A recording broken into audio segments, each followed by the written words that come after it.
should be our last session today. We've been sitting here for the past, this is the second week now. This is a very difficult portfolio committee. You sit here every day for the full day. So today, honorable members, our agenda, we've got opening and welcome, which we have done. Then we've got apologies. And then we have the adoption of the agenda, which we are going to do now. But first, we would have the remarks by the Honorable MSc Udwandle, and then we would have the presentation for vote 12, which is transport. And then we would have the presentation afterwards. Would be joined by for vote 7, which is health. We'll then, of course, we'll have a discussion and then release the departments when we are done. And then lastly, we'll have the presentation for Moses Kotane, a research institute. We'll close, and then I would have finalized our meeting. Can we agree, honorable members, on this agenda? It's just that we have to adopt it.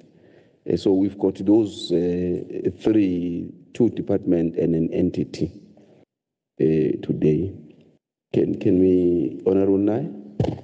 Thank you, Chair. I move for the adoption of the agenda. Thank you so much, Honorable de Klerk. I second that. Thank you so much. So our agenda has been duly adopted. Honorable MEC, thank you so much for joining us. We appreciate you having joined this meeting. We know that the schedule is a bit tight and a bit busy, but you've made time to be with us. We'll give you time. It's going to be on your discretion how much time you'd use for your remarks as we proceed here. Honorable MSc Tombeni. Thank you so much, Honorable Chair, for affording us this opportunity. I don't know whether because I've appeared because of the bandwidth, can you allow me that I proceed? Yes, please, Honorable MSc. No, thank you so much, leadership, Honorable Chair, the collective that you are leading that has done a great job. Yes, we are proud as well, even though you are whipping us on a regular basis. It's part of our duty that we must comply. I'm around Pietermaritzburg, as you might know, but the NCOP team felt that there's a project that I must accompany to them, and they are disorganized, I must mention, but I had to comply so that they don't say in National Assembly, whenever there's a need to give us extra, they will say that, no, they came into the province, they were never shown some of the things. So you know how the drill goes. But we're glad, Honorable Chair, and in terms of what has been happening in the province, you know by now, because in the first quarter, there was a process of the migration. It has disturbed the rhythm of the department, because in our state plan last year, we agreed, I'm sure you'll realize that we've performed well last year, the year 2024. We've been disturbed by the migration, because I'm always mentioning this point for understanding that if you've been allocated probably 13.5 billion, let's say, for instance, for you to spend correctly, you need at least a 1.2 billion, because you have 12 months and you have that budget. Once you put an invoice of 1.2 billion, and the provincial treasurer, unfortunately for that purpose, is only paying 900 million already, you would have started the process of crack and under expenditure. But why the crack is painful is that after consignment of the budget and after agreeing and reaching the consensus that from then onwards you'll have 30 days payment duly on time, you won't meet that threshold. It's something that is critical. The HOD and the CFO team are going to expatiate on those, but I'm sure you'll see. We've managed to do the proper projections, the trends. We are almost aligned, although I've already highlighted that you will see that in terms of our expenditure pattern, because of the norms and standards from educations, when we felt that the rhythm has been fine, attuned correctly, we then have to dig deeper and accommodate the realities, because education is the macrocosm. So for us, we know that we must prioritize. But on top of that, there is the maintenance budget that is going to be coming towards our shows, which is going to assist us. Yes, Chair, I can just confirm in the meeting that we don't have a problem of budget. We don't have a problem of the cash flow in terms of the province, but in terms of the department in particular.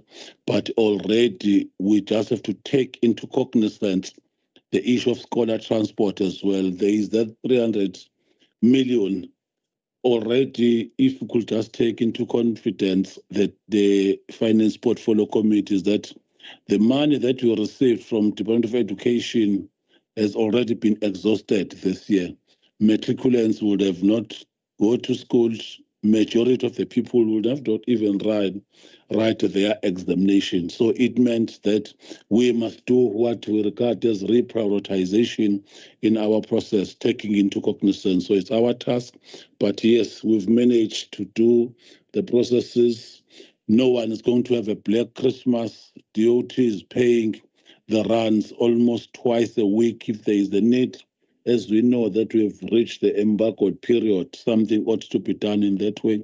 So the team is going to present, and we are glad that we are afforded this opportunity, because yes, we are trying by all means to change this province into a construction site, which is why we have launched the record history of more projects this year, which is why we have done more operations in ensuring the pace what we are referring to. It is currently happening with open bridges. You might know both the bridges and our bridges that we design as the department. We still have a problem of the issue of the mining right in some instances on the issue of quarry. As you might know, in the province, you'll find that there is a project here. Let's say, for instance, there is a project in a certain municipality, in a certain ward particular, but you find that the borrow pit is probably 20 kilometers away, but someone who has that borrow pit will want to compel the construction company or the service provider to go there, which is then going to compromise and all those things. From then, we do interfere. So our projects have not been stopped because we've been proactive. We've worked well with the teams from SAPS and Amakosi. So I think there is that improvement. So as you also understand, our expenditure patterns are informed by what is currently happening on the ground. We are even taking a proactive approach of social facilitation, that before the project is even implemented, the first team must go on the ground, liaise with stakeholders. Although you'll have those impairments on the halted project, which we have dealt with, we have delved deeper by inviting them. We set them somewhere around in March. There is some improvement. Some of the projects already are almost at the tail end. Others we're already doing with the snake leak. So I don't want to be long, Honorable Chair, because I just wanted to highlight the pragmatic approach towards finding the solution for the province of KwaZulu-Natal. But I must also mention that we are ready for festive season, and the issue of the 23 kilometers that has been finalized by Transport National through Sanral has given us a leeway. Both N2 and N3s are currently under construction. As you know, Chair, coming from Ashburton to Camperdown, the road is beautiful. It is also giving us in the economic growth. We intend entering that. So the minister came, but she wants to inject more finance to the province of KwaZulu-Natal, which is giving us that strength. Even our corridors, as you know, the rail line is not strong yet. It means that you'll see majority of the trucks on the road. You'll be surprised that every day in Marani Hill Toll Plaza, we have 16,000 trucks that goes through that toll road and 120,000 vehicles go through. Just imagine what is going to happen. As I was saying, that we are almost have entered the embargoed period. When the holidays start, it means that the traffic will be too much, but at least the road has been designed. So we are at that phase, and I do want to thank you so much, Chair, for affording me this opportunity. And I'm glad that you are going to afford and accord our team to do the presentation of the project. And we are just going to be clinical. I'm sure the document you see is taking us back so that you can see the pathway, the projections and the trends and what is going to happen. So in the future, what is currently happening as part of the mandate back to you when we do this reporting. Thank you so much, Chair. No, thank you so much, Honorable MEC. There's a bit of a problem, MEC. Abantu bakhala osayitsheni babhilintile emgaqweni abanciphisa phela osayitsheni bakho engathi abahlali la. So this Yeah, no, thank you so much, Honorable MEC. Thank you, thank you.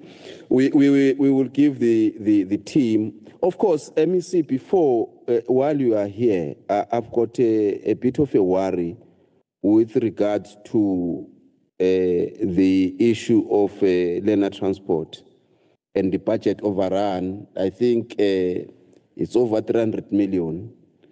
For me, that becomes an unfunded mandate, because that is it's a Department of Education. There ought to be something that is done if it's going to affect the baseline of the Department of Transport.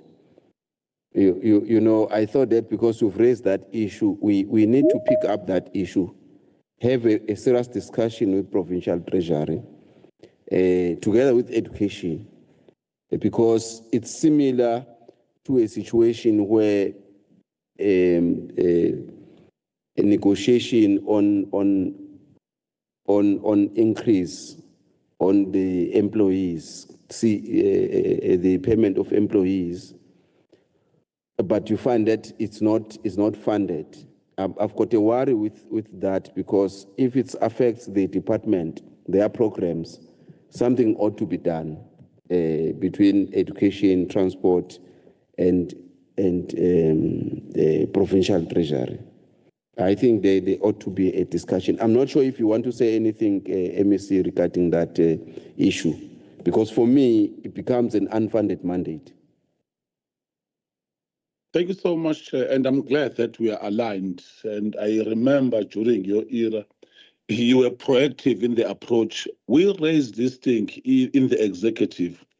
We were then given a mandate. 3 MECs should meet: Transport, Education, and Treasury. We agreed, because this is education's process, and we are the implementing agent. Unfortunately, who suffers and who bears the brunt becomes the Department of Transport. At the end, as we are saying, that we are going to encroach in our baseline, we are going to reprioritize. It is Auditor General, when they come, they are not going to say that, no, Treasurer say you must proceed. Education does not have money. It will be us, as we've already put it correctly. But I'm glad that we will be someone back and meet with Treasurer as these 3 MECs, because we've been given a mandate. It's unfortunate, Chair, that it's not even easy that you can say that from next year onwards, we take this back to Education so that they could do something. We are mindful of the realities, but at least it could just be reduced into writing in some instances. Like, for instance, right now, there is money, PRMG, that is coming to the province that comes straight from national as part of the maintenance. The understanding of Treasurer, they thought that because we'll have that money, it will be adequate. It will never be adequate, because we'll be taking from the infrastructure.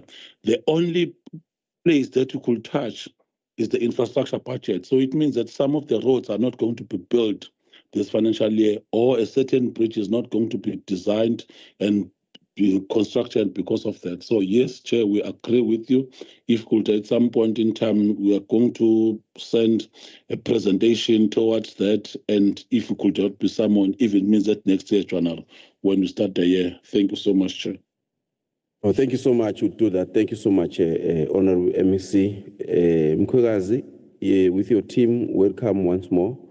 You will guide us, who will lead us in your presentation.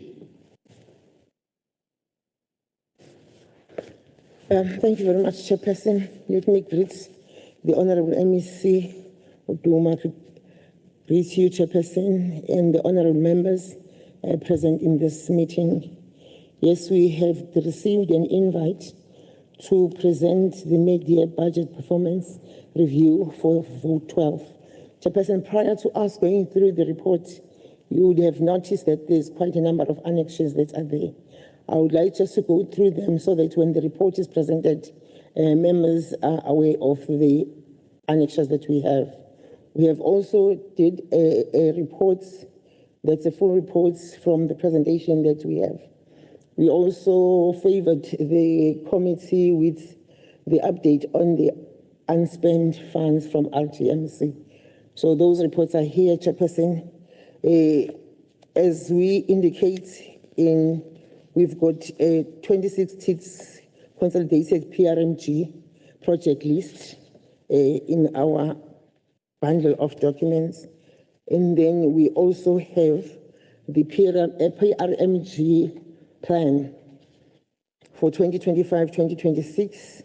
We also noted Section 67 of the 2025 Division of Revenue Bill. We also have a copy of capital projects list dated November 2025. We further, Chairperson has favored the committee. There were areas that we needed to explain. There is an explanation letter for the monitoring team and also a copy of the matters that are with Sandra. So those reports are attached in the as annexures to the presentation. With your permission, Chairperson, may I request CFO to take the committee through with the presentation on the performance budget review. Thank you, Chair.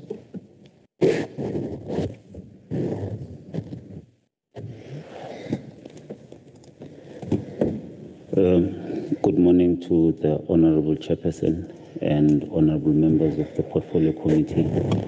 Honorable Chairperson, I will go straight to slide number 2, where we are showing that the department had submitted original cash flow projections as at the end of March. And the report that is being presented is against those initial projections that were sent as at the end of March.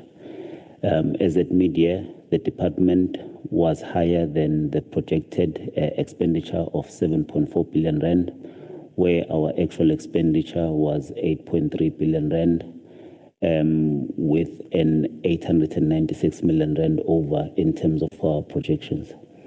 Honorable Chairperson, when you look at slide number 3, you will see that under Program 1, we've got an over expenditure of 77 million. Program 2, Transport Infrastructure, is 274 million. Program 3, Transport Operations, is 503 million. Transport Regulations is over by 44 million, and Community-Based Program has a slight under expenditure of 3.5 million rand, which then accumulates a total of 896 million rand.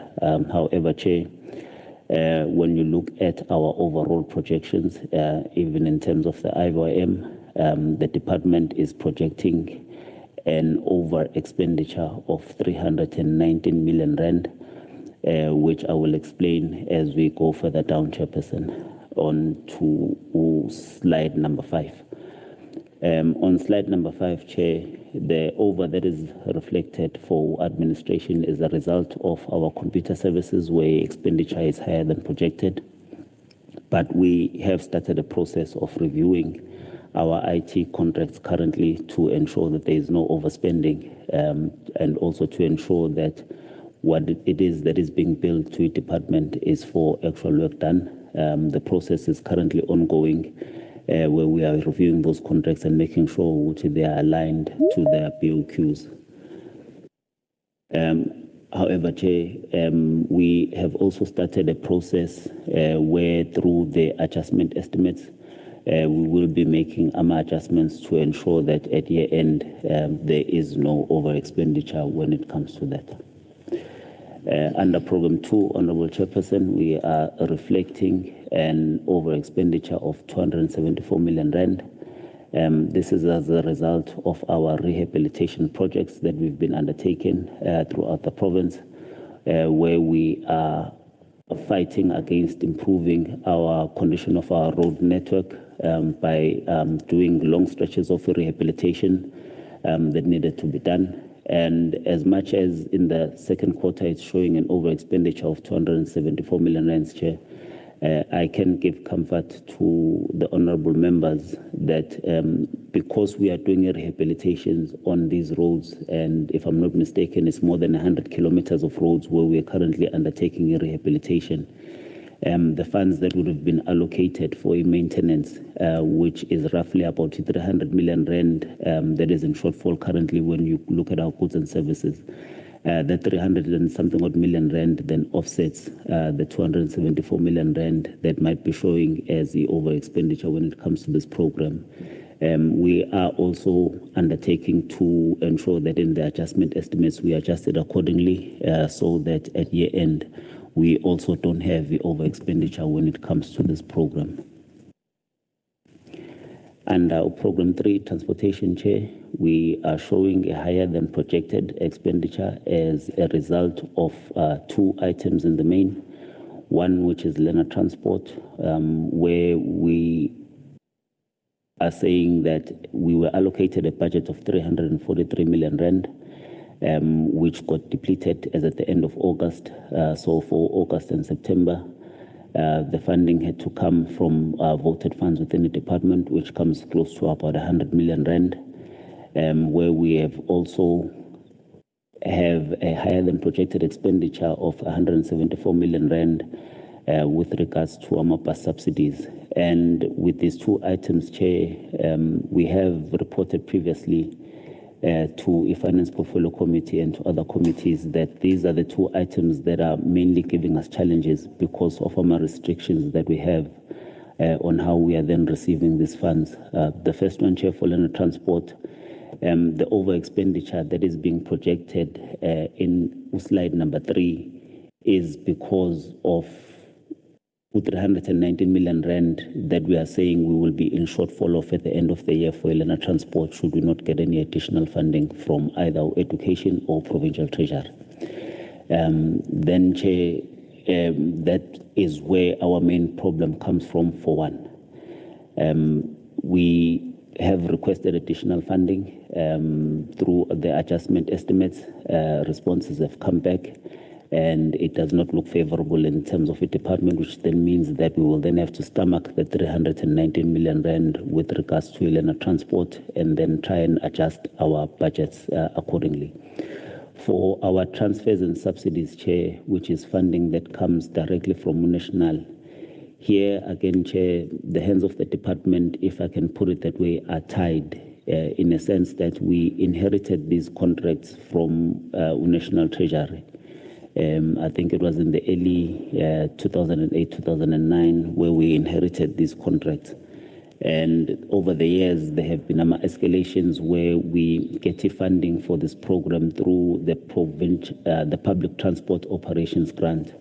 And with this grant being allocated by National Treasury, we have also reported that the funds that they give us vis-a-vis the service that we are expected to deliver as a department are insufficient. Hence, there is a 174 million rand shortfall against that grant on the services that we have to deliver.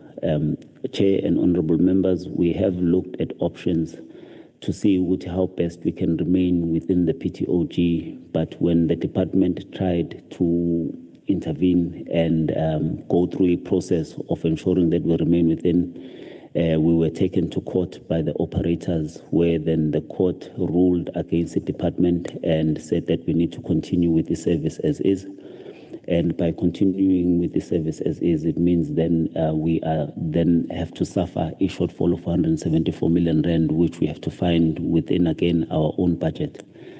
So Program 3, Honorable Chairperson and Honorable Members, is one of the programs that is really giving us some sleepless nights when it comes to funding that is being allocated to a department. And our Program 4, Chair, we are showing a slight over expenditure of 44 million rand. This is mainly as a result of the new equipment that we have bought as a department for the additional RTI recruits, and the process that we are currently undertaking for another intake of 200 RTI recruits that we are looking to go to. But again, Chair, on this one, we have made arrangements through the adjustment estimates program, where we will ensure that there is no over expenditure come year end when it comes to this program. And our Program 5, Chair, there is a lower than projected expenditure of 3.5 million rand as at Midyear. This is as a result of our COE budget, where we had anticipated that the department would have finalized our structure and be able to fill our budgeted posts. But this is still an ongoing process, where we are still in discussions with Office of the Premier and ODPSA in finalizing our lower structure so that we can make these appointments. But again, Chair, when it comes to this, any overs and unders that we are seeing currently will be adjusted on in our adjustment estimates, and we can assure members and portfolio committee honorable members that we will not be having any over expenditure when it comes to this. I know, Chair, that questions have also been raised when it comes to over expenditure at this time of the year. Again, I would like to bring comfort to our members by saying that we know that during December and January, there is a shutdown period, which then means that we will receive significantly less invoices than what we would receive on a normal month because of a shutdown period, the construction. So this has also been factored in to ensure that come December, no January, when there is a dip in the number of invoices that are received because of no work being undertaken, we will then not be in shortfall come at year end. So we will not have any spending pressures in the third quarter or fourth quarter because of this shutdown period. Hence, we are giving comfort again to members to say that yes, we will be okay at the end of a financial year.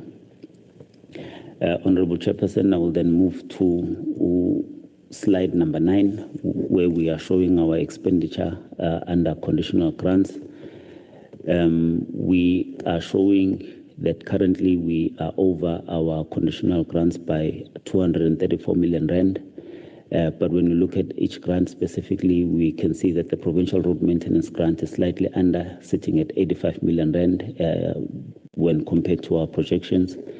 Our public transport operations grant is over by 309 million rand, honorable members, and you can see this matches then with our slide on Program 3, where we are saying we're experiencing pressures when it comes to this grant.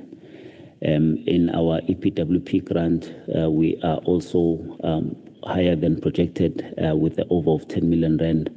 But we can give comfort again to members that at year end, all of these grants will be fully spent within the pressures remaining under the public transport operations grant if we do not get a top up in terms of the shortfall that we had projected under our Program 3. Honorable Chair and honorable members, we can confirm on slide number 10 that the department currently adheres to all conditions of our grant. And we do report to National Department of Transport on a monthly basis when it comes to the PTOG as it is required. We then also report on a monthly basis when it comes to the PRMG as required and also the EPWP grant. Hence, on a monthly basis, we then do receive our allocations for the public transport operations grant. And we have received all of our tranches to date on a quarterly basis for the provincial road maintenance grant. And we are adhering to all the divisions of Revenue Conditions Act when it comes to those grants. And there has not been a report that has been received so far for non-compliance coming from the department. Honorable Chairperson, on the element of donor funding, in 2014, we received a grant of 40 million rand from RTMC to implement law enforcement and road safety interventions. To date, we have spent just over 29 million rand with a balance of 10.6 million rand. In the attachments that we have submitted as a request from the portfolio committee, we have attached a plan from our RTI on how we will then be spending the remainder of a balance of 10.6 million rand to improve or enhance our law enforcement measures. And the department intends to utilize the grant fully by the end of 2025-2026 financial year. And we have attached for the honorable members our reports as requested when it comes to this funding as well, Chair. On slide number 12, when it comes to revenue, the department had projected that as at mid-year, we would have collected 1.347 billion rand. Currently, the department has collected 1.340 billion rand with a slight under collection of just 6.5 million rand.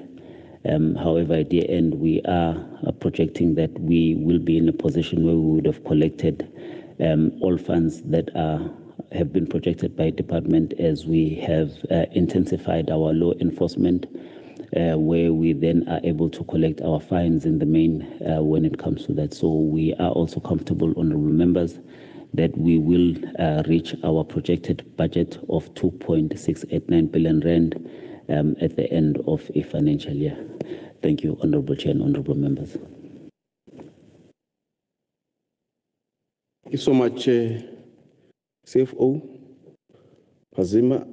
I don't see any additions, so we are comfortable. Honorable members, here is the presentation. Honorable de Klerk, Honorable Naya.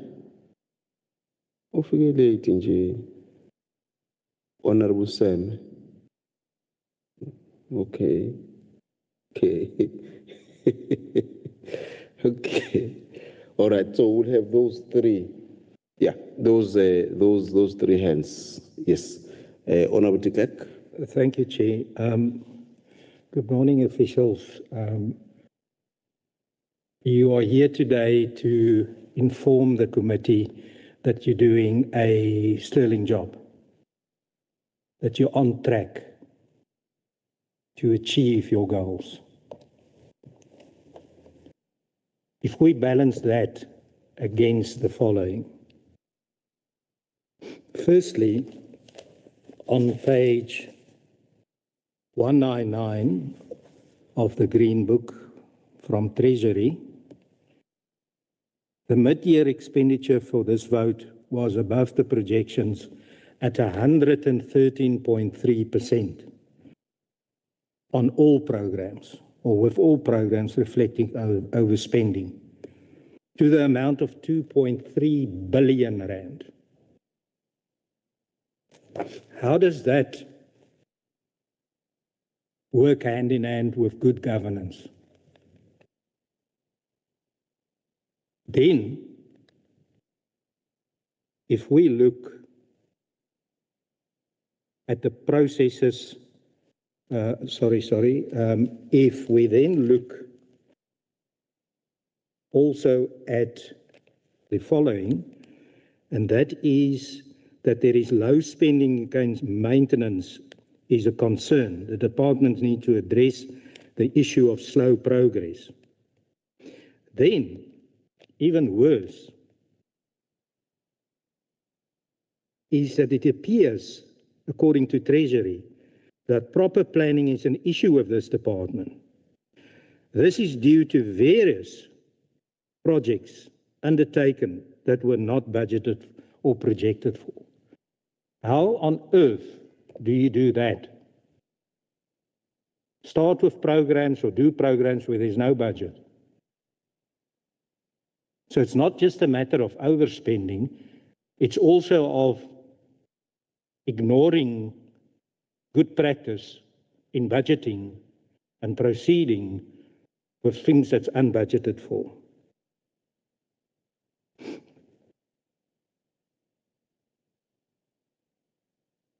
There is also then the problem with the slow. The department planned to do 47 Bailey bridges in 25, 26 carried over from previous years. This slow progress is a concern to Provincial Treasury. So it's not just a matter of you're not in control of your money, you're also not in control of what you should do, building bridges.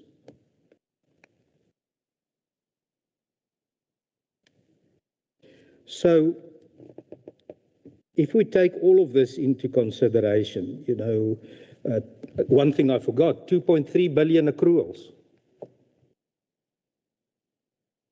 If you look at these things, how can you, with a genuine sincereness, come here and say things is going well?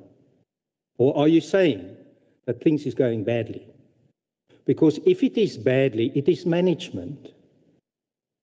Management must deal with these issues. It seems to me it doesn't. It's terrible. 2.3 billion accruals. All over expenditure, slowness, monies that's not budgeted for, and projects running. Please deal with these issues and explain to us why we should not be worried about all these problems.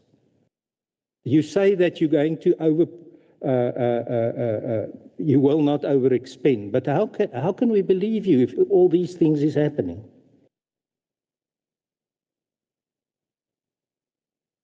Thank you, Chair. Honorable Nye. Thank you so much, Chairperson, and good morning to the HOD and your department. Honourable de Klerk has pretty much covered most of what I wanted to say. However, I just want to touch on the low maintenance issue and the issue of the poor performance of contractors, slow projects, abandonment of projects, and how this is also related to the 47 Bailey bridges not being completed. What is your plan to deal with contractors? How are you going to deal with this problem of having contractors that are just abandoning projects, underperforming? You know, most of departments have a problem of budget, but you've got an additional problem of not having proper service providers. So you need a proper plan for that. Kindly advise us. And then also, when it comes to SANRAL and IDT, Treasury has informed us that they've not received proper documentation in regards to funds that have been transferred to these implementing agents. Can you just shed some light on where you are in terms of the documentation and why they've not been supplied to Treasury timeously?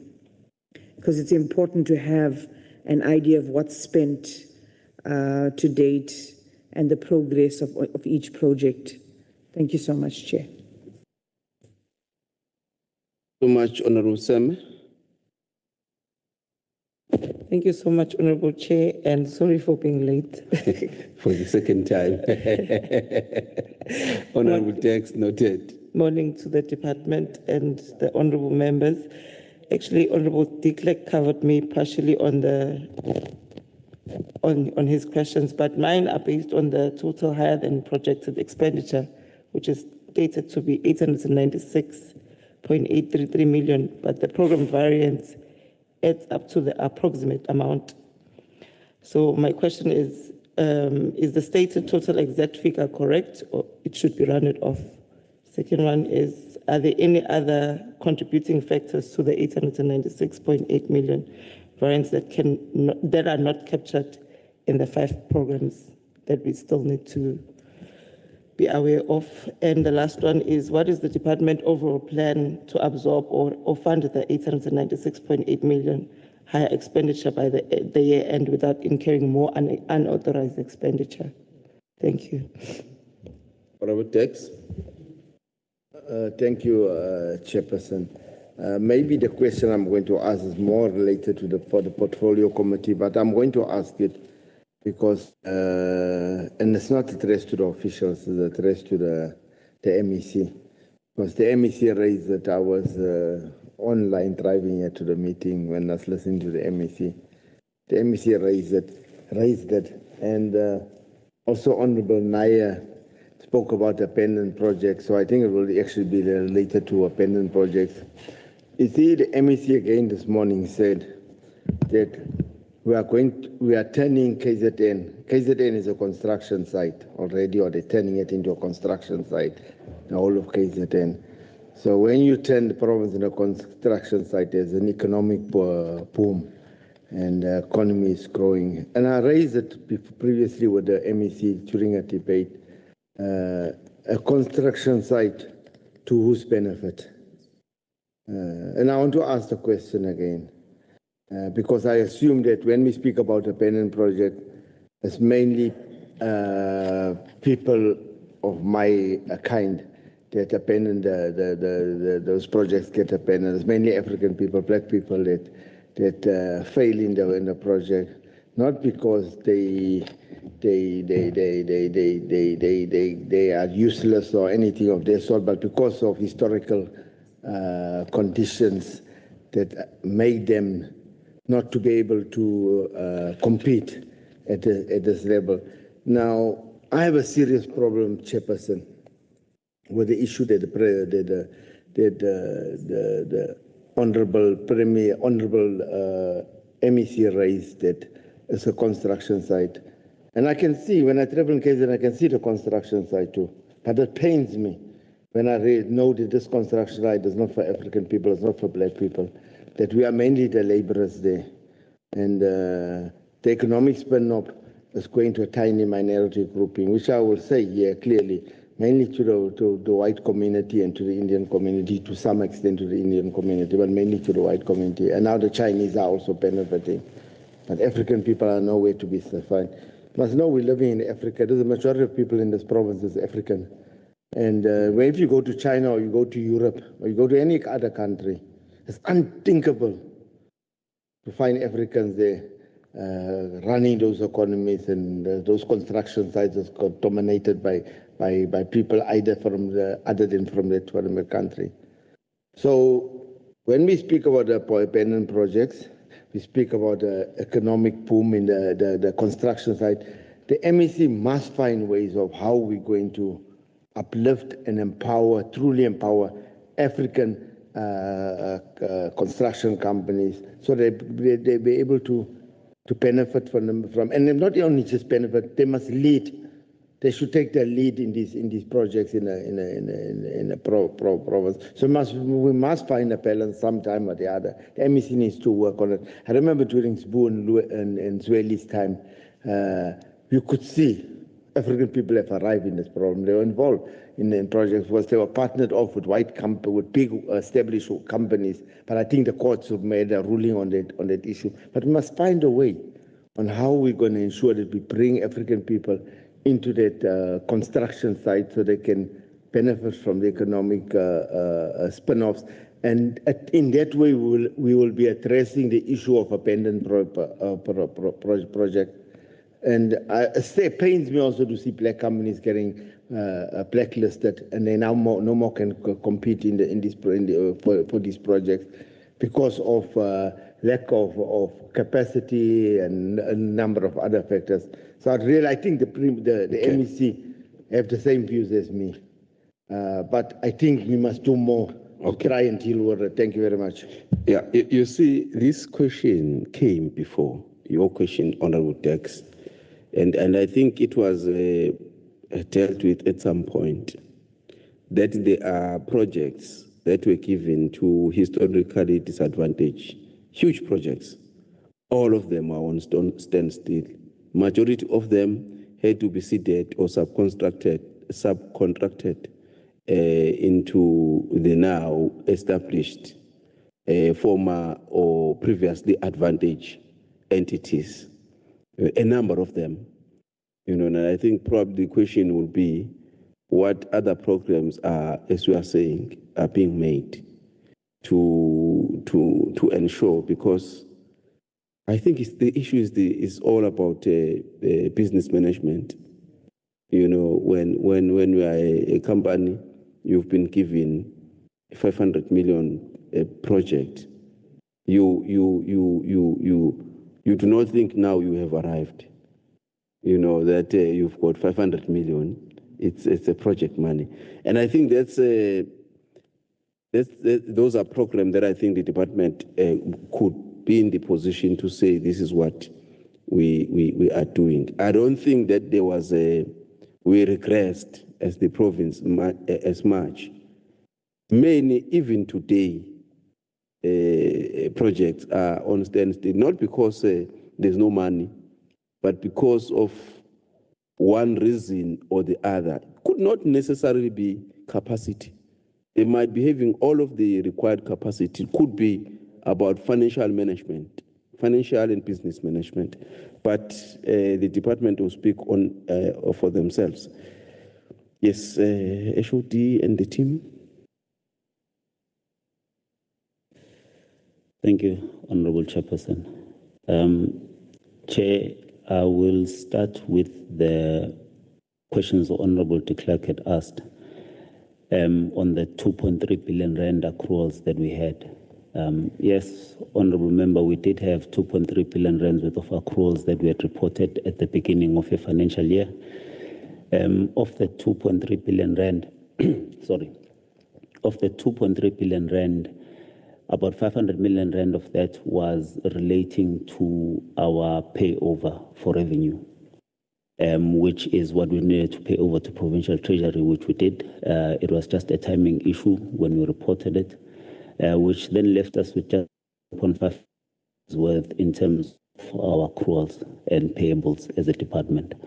Of that 1.5, Honourable Member, we had come to the portfolio committee before to say that we have a challenge with the Lena Transport because, again, we were in shortfall for about 300 million rand for Lena Transport, which we had not received, and we had to then find funding within Department of Transport because we had hoped that we would get additional funding for last year as well, which never came through. But with that being said, Honourable Member, on an average, we are expected to spend roughly about 1.2 billion rand, 1.3 billion rand a month, if we had to keep it at a straight flow projection, for us to be able to spend the entire 13 billion rand without any pressures. But reality is,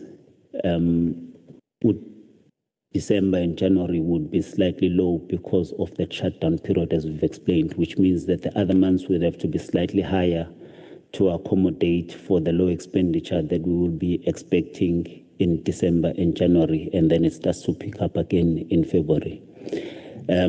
As at the end of September, Honourable Member, I can safely say that we have gone to report that we had 912 million rands worth of accruals within a department.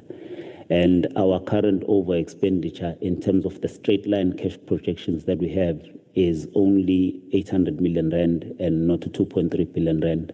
So having paid the 2 billion rand accruals at the beginning of the year, our only over expenditure in terms of the original cash flow projections right now is only 800 million rand. And Honourable Members, I would also like to highlight that the 800 million rand is because we have to stick to original cash flow projections when we do reporting to this committee. But what then happens to the IYM, we get allowed to adjust our projections as we move along every month to ensure that we give comfort to Provincial Treasury on how we are managing our budget. So that if we realize that there might be overspending on one program, we then have to slow down on another program. And fact to this is we've always done that because even last year when we didn't receive the 300 million rand for Lena Transport, we then had to slow down spending on infrastructure so that we had no overspending as a department. Again, in the current financial year, we're doing the same thing, where we are anticipating that we might not get additional funding for land transport. We've already prepared to slow down on our construction projects so that we can cover the 300 million rand that is in shortfall. So with the IYM that we've submitted, Honourable Member, you can see that our projections for October, the month that we're in from September, we're projecting roughly about 1.2 billion rand. For November, we were projecting roughly about 1 billion rand. For December, we were projecting 950 million rand. For January, we're projecting 870 million rand because of that shutdown period. And then it starts to pick up again to 1 billion rand, and finally 1 billion rand again in March, which then takes us to a fully spent budget, provided that we would get the 320 million rand in shortfall for land transport. But if we don't get the shortfall for land transport of 320, it means again we will have to revise those numbers down so that we ensure which we don't overspend and we don't have unauthorized expenditure. What it then does is it increases our accruals and payables again for the following year, because we are then asked to just reprioritize within ourselves, where we've raised the challenge to say that Elena Transport is giving us pressure that forces us to take money away from our construction and maintenance projects. Honourable Member, when it comes to the issue of commitments that were made where there is no budget, I don't believe that the department has made commitments where there is no budget. If you look at our processes that we have internally, responsibility managers are required to sign off on an order form where they commit that a budget is available.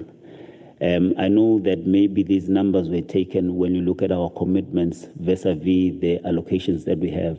In the 2023-2024 financial year, I think our commitments were sitting roughly at about 8 to 10 billion rand, and our expenditure on a monthly basis, we were struggling to reach the 12 or 13 billion rand mark with those commitments sitting in hand, mainly because of our contractors that fail now and again in projects that don't get completed now and again because of a poor performance from our contractors. Currently, we're sitting with roughly about 17 billion rands worth of our commitments that we have on the system. But even with those commitments, we are barely making the 1.3, 1.4 billion rand that is required on a monthly basis because of how then the projects are then implemented. The expenditure doesn't come all at once when it comes to those projects. So the commitments that we have made are over the MTF. Yes, it might look like 18 billion rand is a huge sum, but where we have to spend 9 billion rand on infrastructure against 18 billion rand projects, it's clear to see that we've only committed for about 3 years when you look at our cash flow projections when it comes to that program alone, anticipating that EPRMG might increase or it might drop. So for Treasury to say that we've overcommitted on our budget, I don't think it's accurate, because when you look at the reality in terms of numbers and what we require on a monthly basis, the projects are staggered. They're not all starting and finishing at the same time. So when it comes to our budgeting, I think we have looked at those numbers to ensure that we remain within a budget that has been allocated to us. When it comes to the issue of low maintenance, again, honourable members have explained that we are currently rehabilitating just over 100 kilometers of our blacktop roads that we have. There would have been a budget that would have been allocated for a routine maintenance and a special maintenance when it comes to those, where we would have had to do blacktop patching, where we would have had to do pothole patching, where we would have had to do resealing, where we would have had to do light rehabilitation on some of those roads. But with us undertaking a heavy rehabilitation of those, it means then those activities that would have been planned would now come to a standstill, because we are working on those roads and improving the road network. And hence we are saying that the savings from the maintenance that we are projecting to do had we not started the rehabilitation on time, now then gets moved to the rehabilitation program so that it offsets each other. That's why when you look at the numbers, we've got about 305 million rand where we are over, where we are under, in terms of maintenance, and we've got about 275 million rand where we are over on rehabilitation as a capital. But also, honorable members, the rehabilitation has been regarded as a form of maintenance. If you look at it, it's just that it's classified differently where it sits. So again, honorable members, we're saying that on that one, we realize that the maintenance, when you look at the IYM, is low by 300 million rand, but then you've got a rehabilitation that is higher by a similar amount of money, which is 300 million rands. When you look at the IYM that we've submitted to Provincial Treasury for Midyear as at the end of September.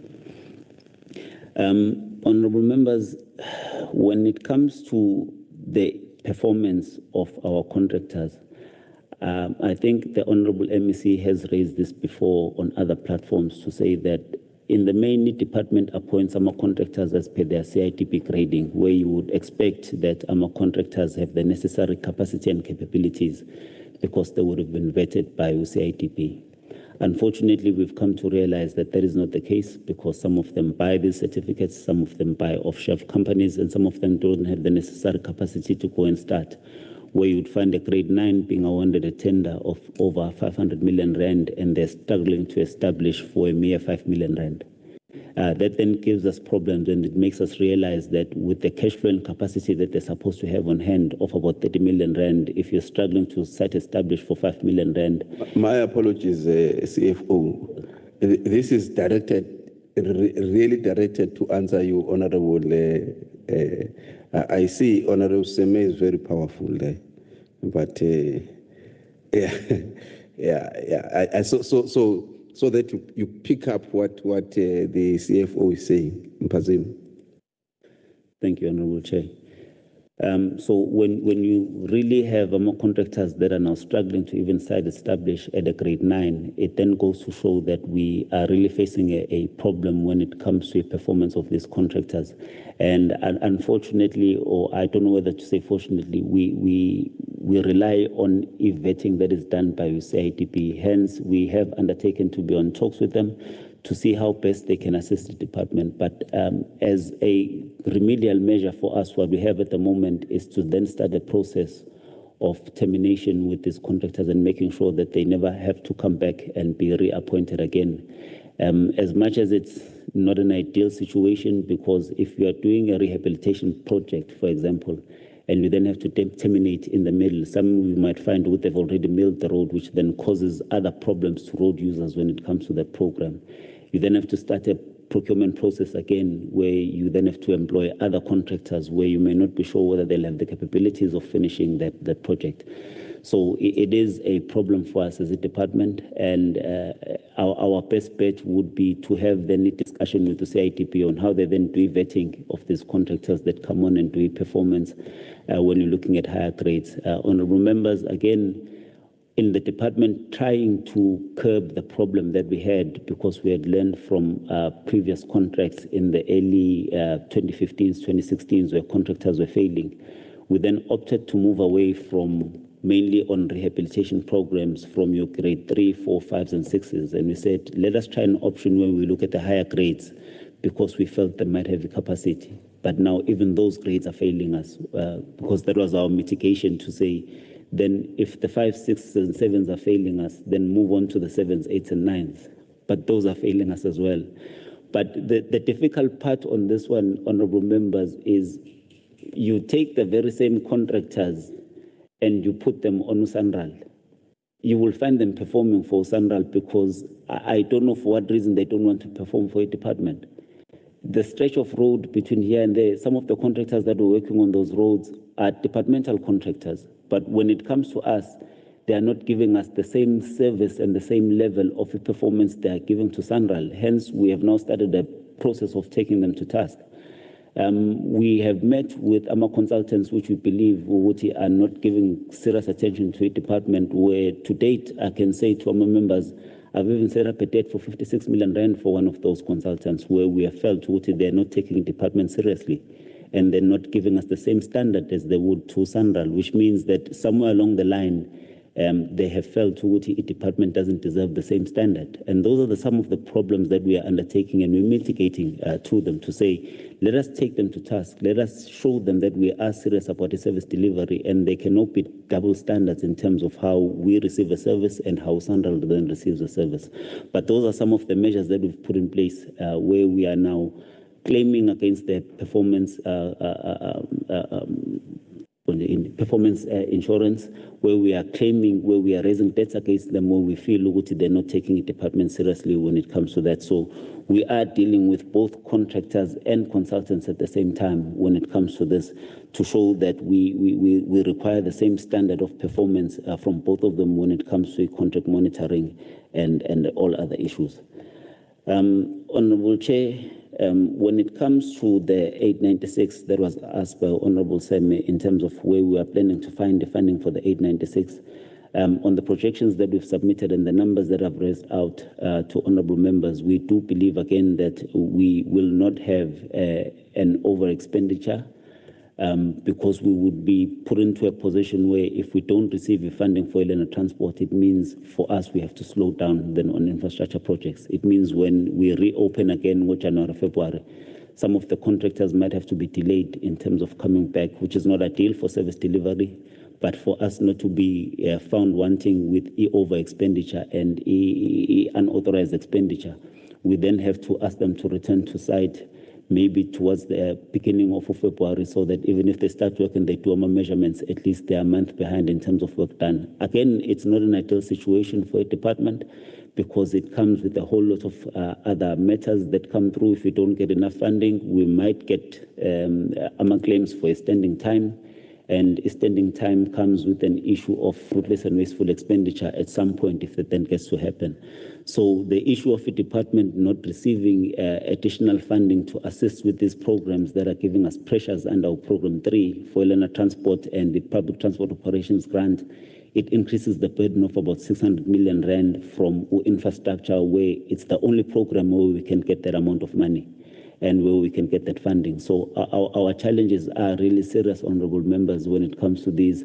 And that is why sometimes we go to our committees and we plead, if we can get assistance in maybe through national or through provincial treasury in making sure that the spending pressures that are undue to a department for Elena Transport and PTOG are relieved from a department so that we can be able to execute our mandate without having to worry about the unauthorized expenditure at the end of a financial year. Chair, when it comes to the issue of reports that were requested from Sanral and IDT by Provincial Treasury, I would like to highlight that there is no standard reporting template that has been requested by Provincial Treasury when it comes to IDT or Sanral. We report to them as and when they request reports, and to date I have not seen a request, or with the DDG's officers confirmed that they have not received a request that we have not submitted to Treasury when it comes to IDT and Sanral.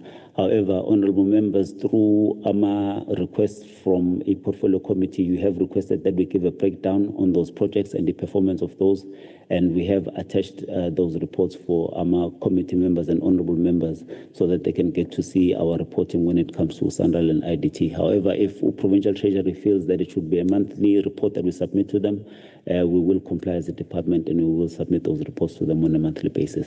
Thank you, Chair. Thank you so much, CFO, HOD, and the team. Follow up, Honorable Dex. Yeah, thank you. Yeah, I'm happy that the CFO actually raised. Well, the CFO spoke about determinations and all. Those I understand, and those are the things that needs to happen, but it's not a good thing.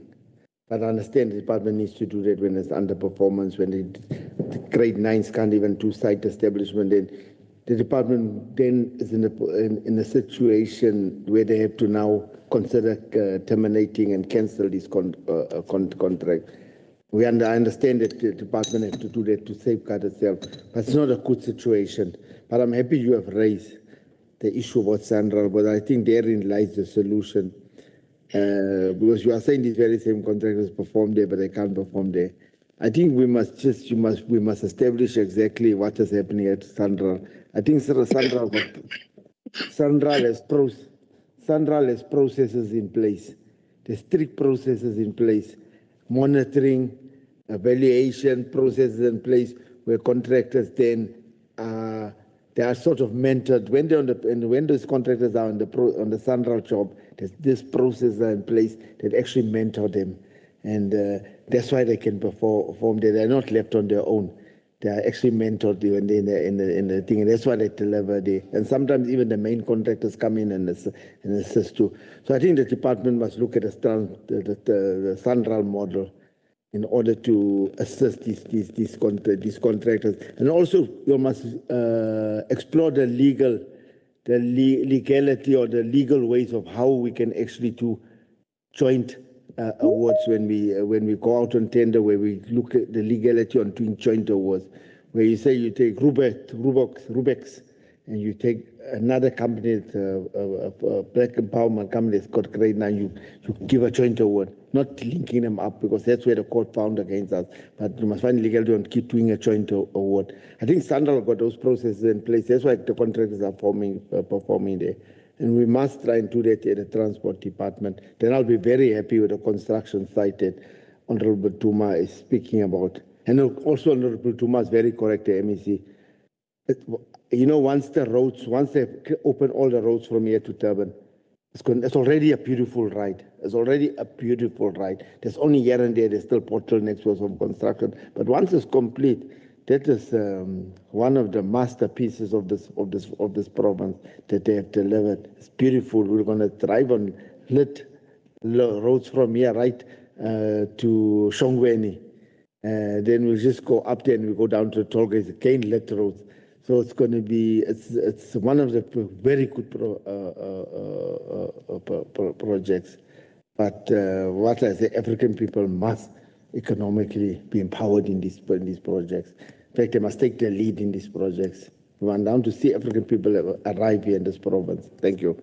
The other issue could be the issue of engineers and technologists, because you find that the majority of engineers in Central are not technologists, are engineers.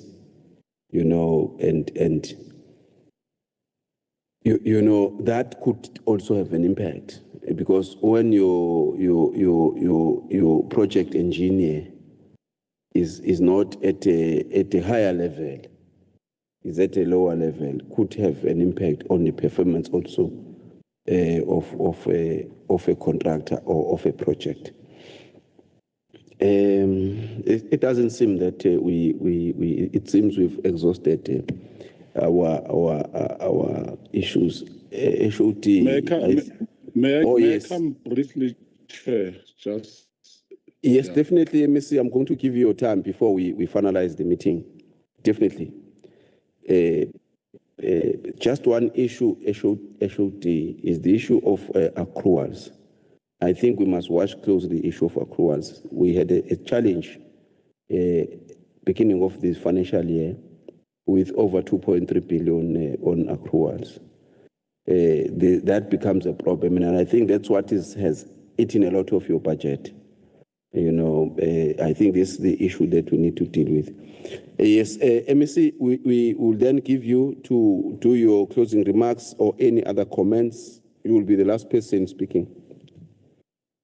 No. Thank you so much, Chair, once again.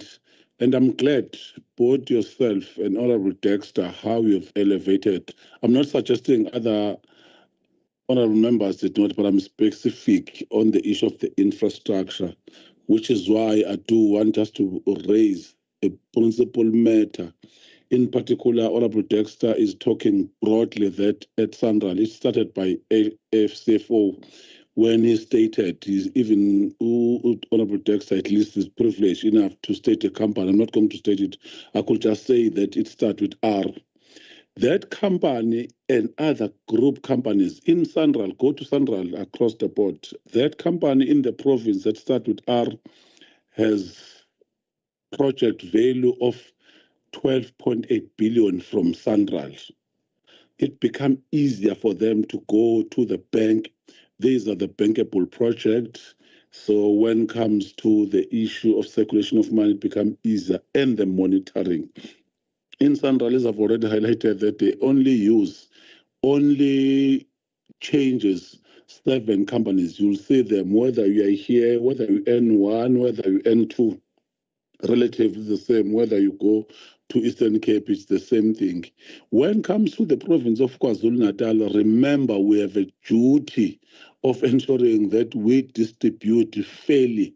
Unlike Central, which is the agents, let's say, for instance, the 23 kilometers of Central, the project value was 6.8 billion. I'm sure by now you know that if you could just allocate one company in the province, in KwaZulu-Natal, with a value of 1 billion, a lot of people were going to cry. So we have a duty of ensuring 30% CPG and also complementing the effect of embracing other companies, which is why you'll find that we'll have a joint venture in some instances, or the consortium. Then the last point, Chair, as you gladly say, the issue of technologies and engineering.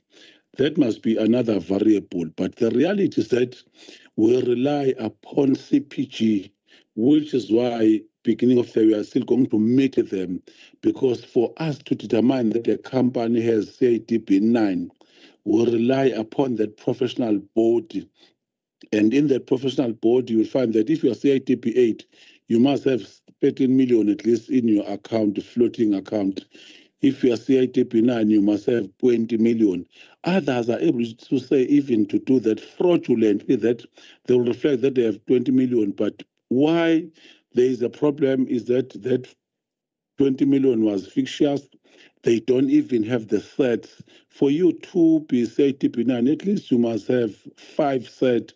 By set, what do we mean? We mean a grader, a TLP, excavator, tipper truck, and the proper resident engineer. Those are the issues, but we are taking the counsel, the wise counsel from the portfolio committee, that let us go closer to that and use Sanral model. And we are clinical saying that we'll follow that path and benchmark accordingly. But from time to time, you'll find that we do have those, because in the province of KwaZulu-Natal, we don't have a lot of many CITB 9. And in some instances, the CITB 9 will fail in our project, but blossoming in others, because they will have that tendency that I'm doing a billion project here. In transport, I'm doing 320 million. It won't be a problem if I compensate. So it's something that we have learned, and we are also noting, Honorable Chair, the issue of accruals, which is amongst other things, that historically we come from an over expenditure, an irregular expenditure that was identified by OAG, and we've dealt with it. We've lowered it down these days, which is why it took us 10 years as a duty to get unqualified audit opinion. Last year we got it.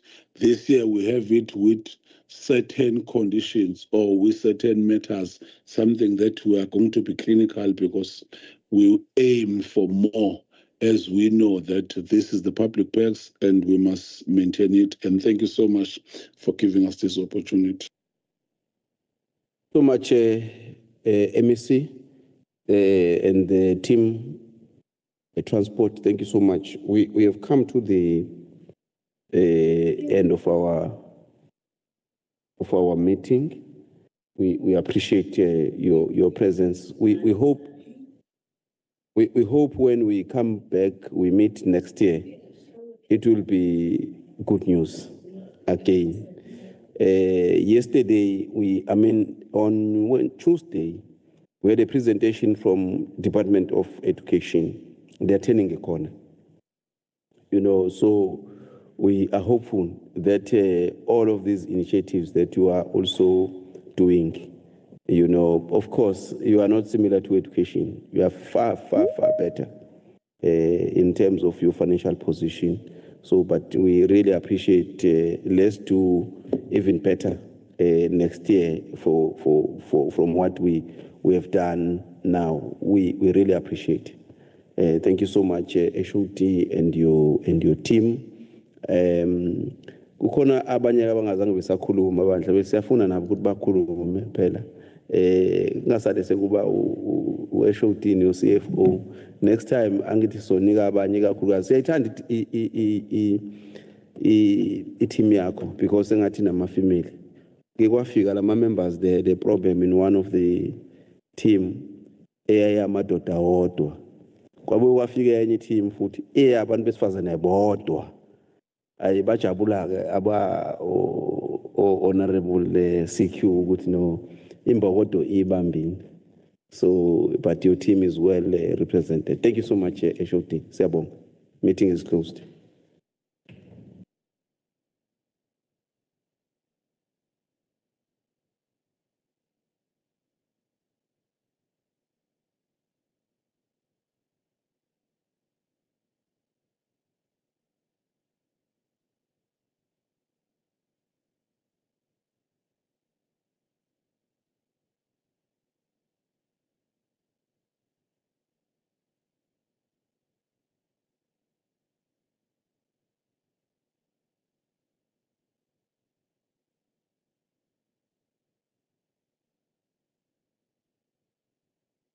T, that side.